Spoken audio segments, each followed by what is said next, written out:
And one of the biggest challenges that young people often face when they are coming out of the traditional false education environment into a true education environment is that in the false system, you become accustomed to someone else telling you what to do.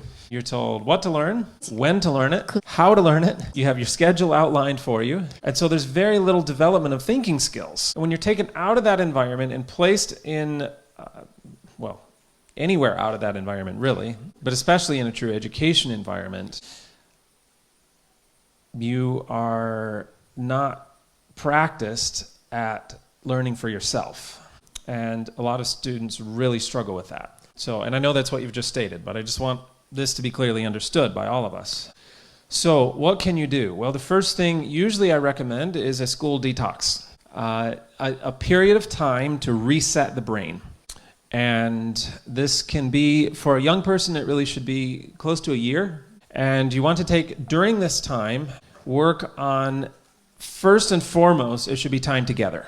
And what I mean by that is time with the parents, with the children. Because a lot of what is damaged by the traditional educational environment is we're breaking that parent-child connection. And I will say this is, we focus on how difficult it is for the young people, but in reality it's difficult for the parents also. Because now it's going to require a lot more sacrifice, a lot more time on their part. The worst thing that can be done is take them out of school and then put them into school at home, where you're just trying to duplicate that school environment in a different location. You've got to make a clean break with that. Take a year, focus on relationship, focus on practical work. Practical work is vital because this trains the mind to think again. It breaks the cycle of tell me what to do and I just respond. Another thing to be careful of is that when you've switched the environments and there's maybe some extra time that's not regulated, is that you don't fall into the media trap. It's easy for young people to go into that without the scheduled environment of the school. Now, you also want to focus on whatever has been missed. So, character development, for example, Bible study. This is a time that you can focus more on that rather than the academics. And you also want to encourage the child to develop their own habits of study.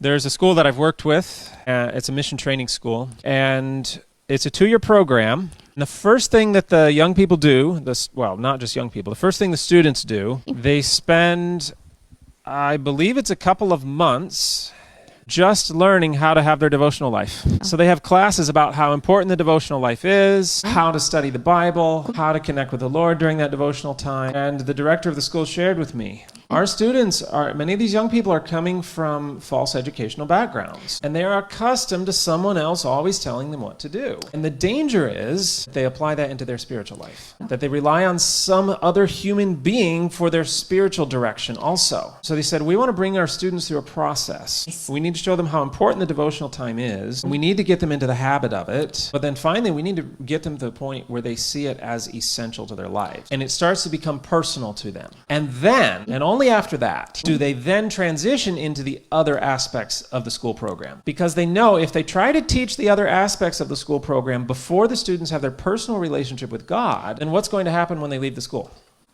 They just go back the way it used to be because they're used to relying on someone else. And I'm sure we've all seen this in home education also. Young people who grow up in what looks to be a very good environment, and yet they were never taught to have their personal connection with the Lord. And so when they go out of the house, you're like, what happened?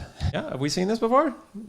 They turn away from the Lord many times. So it's key that we teach our children to have a personal relationship with the Lord. They're getting direction from Him. So when you're making this transition from false education to a home environment, you need to take an extra focus on this.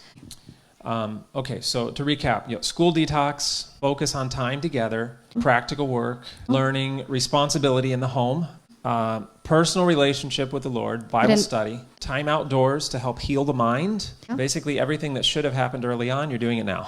And then the parents also need to be studying the Spirit of Prophecy, and they need to also be doing what Spirit of Prophecy says. They need to study the characters of their children.